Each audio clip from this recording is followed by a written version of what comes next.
Yeah, I'm kind of studying on this and trying to figure out how many actual fixtures are in each one. I noticed there are 6 poles on the baseball, which is half again more than is on the volleyball field. But I'm still trying to see how many light fixtures there are. Looks like there are identical light fixtures.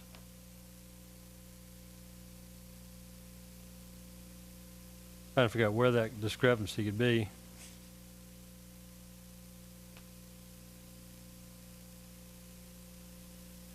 Okay, the number of luminaries looks like 34 on the baseball.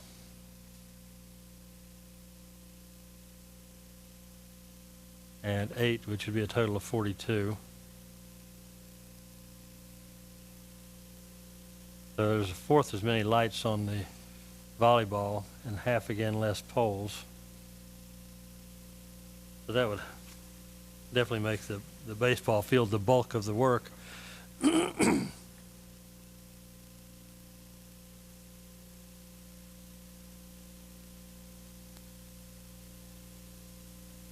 Seeing what's out there, if you look at the fields, of course, the volleyball is a rectangular court, and it's a little bit easier to illuminate versus the baseball field is angular, so you require additional poles down the fields to get those corners illuminated. So, you know, I wasn't surprised there would be a higher cost on one or the other. But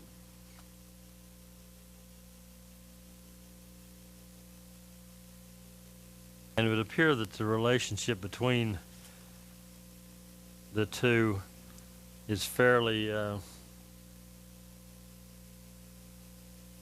similar between the two bidders.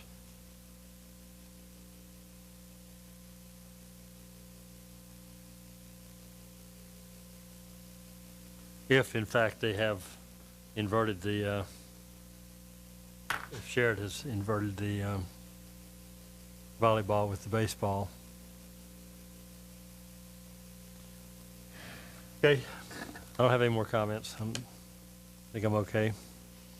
Propose a motion that we approve of bids and award of contract 2011-09 to Sherrod Incorporated to install lighting on both fields for their low bid of $36,509. Do I hear a second? Second. All those in favor? aye. Aye.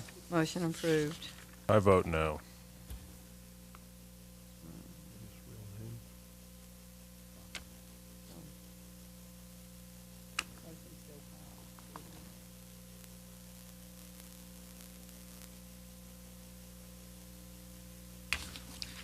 Our next order of business is ordinances. The first one is a public hearing and second reading on Ordinance 10-14, an amendment to the Farragut zoning ordinance, Chapter 4, Section 7, elderly housing, to reduce the front yard setback requirements on local streets. Beard and Land Company applicant. Ruth. The applicant is planning to construct an elderly housing complex on Concord Road. The site plan was approved by the Planning Commission at the last meeting with the subject to this being finalized. As part of the project, the developer is also going to be building a new local street that is going to be running perpendicular to Concord Road. The developer was wanting to have a reduced setback off of that local street, but they do plan on meeting the current 80-foot setback and actually then some off of Concord Road. Obviously, whenever we amend a zoning text, it affects all developments, not just on this particular piece of property. So the Planning Commission, when they reviewed this, they took that into consideration. In several of our districts, we have a stair-step setback requirement depending on the classification of the road, and they opted to do that with the elderly housing. And we came up with the setbacks of maintaining the 80-foot setback on the arterials, 70 feet on major collectors, 60 feet on local collectors, and 50 feet on local streets. Part of this was to help maintain the integrity of the 35-foot buffer strip that's required along all streets, and also that the setbacks were not less than any of the base zoning districts in which elderly housing is allowed. The Planning Commission unanimously recommended approval of Ordinance 10-14. Any comments from the board? Ms. Hawk, this is our second reading of this. Is there any variation from the first time that we? looked at it? Okay.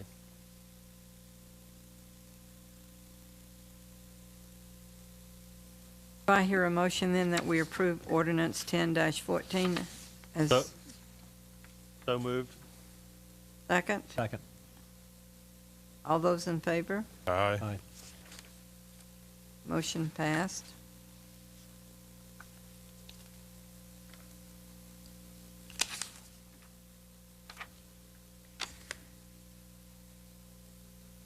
Ordinance 10-15, ordinance to amend Title 12, Building Utility, etc. Codes, Chapter, International Building Code of the Farragut Municipal Code.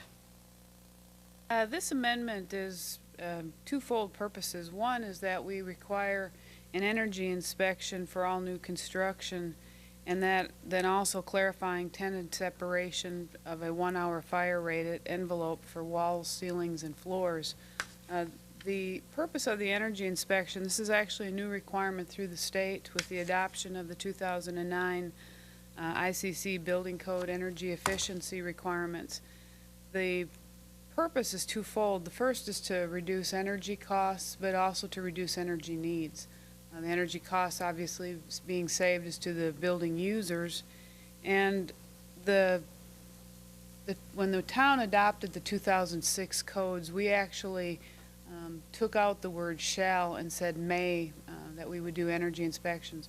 Most of that had to do, if you remember what at the time we adopted the 2006 codes, we would have had to hire another inspector basically to add 2 more inspections like we are going to be adding.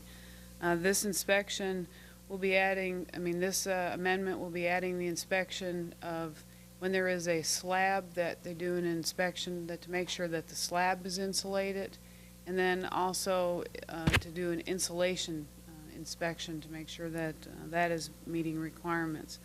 With regards to the 1-hour fire rate attendance separation, currently the way our ordinance reads, it sounds like it's just walls, but the intent is for the entire building envelope or the tenant space envelope. And so this clarifies that it is also inclusive of ceilings and floors. We don't have many multi-story facilities, but we anticipate more in the future, and this is for clarification purposes. Comments from the board?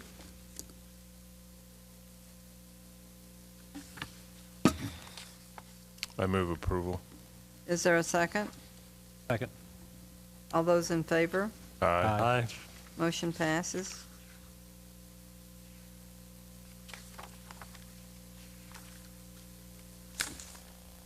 The next ordinance is 10-16. Ordinance to amend Title 12, Building, Utility, etc. Codes, Chapter 11, International Residential Code for 1 and 2 family dwellings of the Farragut Municipal Code. Ruth? This amendment actually does amend an actual installation aspect of it, of our codes. In 2006, that code required an R8 insulation, but at the time that we adopted the codes, R8 insulation around ductwork really was not readily available in this region. You couldn't buy it. And so we amended our codes to state that the R6 was adequate. The new energy efficiency requirements of the state now requires the R8 insulation for all ductwork that's located in attics. And that R8 insulation is now readily available. The R6 insulation is what we currently require, and that is still going to be what is required on ductwork in crawl spaces, because if you get a larger insulation rating, you end up cramming it in between the floor joists, and then you reduce the energy efficiency of it because you've compressed it and removed the air. What this ordinance 1016 does is require the R8 insulation for ductwork in attics. Comments from the board?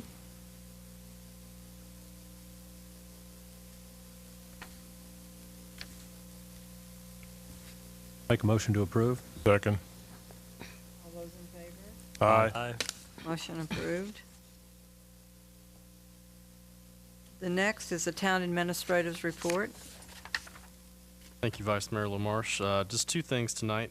One is that tomorrow evening, Friday at 5 to 7 o'clock at Bob Leonard Park, we will have Freaky Friday Fright Night for all the kids to come out to. The board, I know, will be giving away candy tomorrow night, so we hopefully all the kids can come out and enjoy that.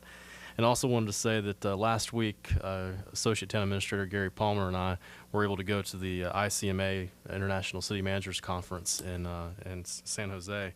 And Gary was fortunate enough to graduate from Leadership ICMA at that conference, which is a big to-do for the city managers out there. So just want to wish him congratulations on finishing that. I know he can't be here tonight, but that's a lot of effort. It's a 2-year project with your peers all across the country working on that. So it's a great accomplishment for him. And that's all I have. I'm sure the board, along with me, also would like to congratulate him for that accomplishment. He's not here, so we'll move on to the engineer's report, please.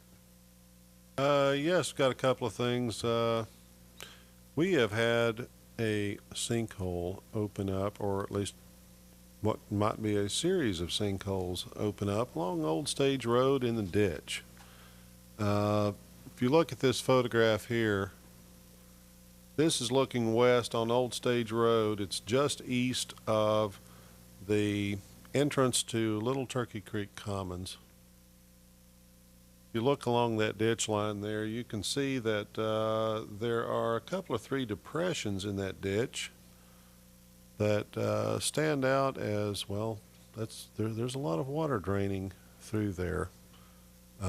Allison, if you go to the next slide, this is looking back at it in the same direction, in the opposite direction. Same thing. This is something we're going to have to be addressing in the next couple of weeks. In the next photograph, that is the large hole that you could see in the previous photographs. With the tape running down into it, we're looking at a hole that's about 13 feet deep that then turns to the north away from Old Stage Road. This isn't, in my opinion, an immediate danger to Old Stage Road, but it is something we've got to address because right now we have a very large drainage way along Old Stage that's draining into this, and we're not sure where the water goes. There's no doubt that it's headed toward Little Turkey Creek, which is 500 feet to the west of this location. But what we're going to be doing is using a TDOT standard for bridging sinkhole. Our public works will be able to handle this. We'll be able to excavate each of those depressions, probably the whole as a series, bring in large stone to, well, it's kind of like putting a cork in it. Very large boulders, very large rock, with a layer of smaller rock and not a geotextile fabric, but a geomembrane that is impervious to water to keep all of the water, because this has a ditch flowing across it. So we want something that will not allow any of the drainage to seep into this hole and create future problems. So we'll have, it's like a rubberized mat that will be installed on top of that. So it becomes a fairly extensive repair, but the idea is to bridge all of this problem and keep the water draining where it's supposed to go. I just wanted to alert you to this. This is something that over the last couple of years, I think everybody in this area has seen a lot of sinkhole activity, and well, we're not immune to that. So bottom line on this, our public works can handle this, but we're looking at costs that may be in the $10,000 to $12,000 range.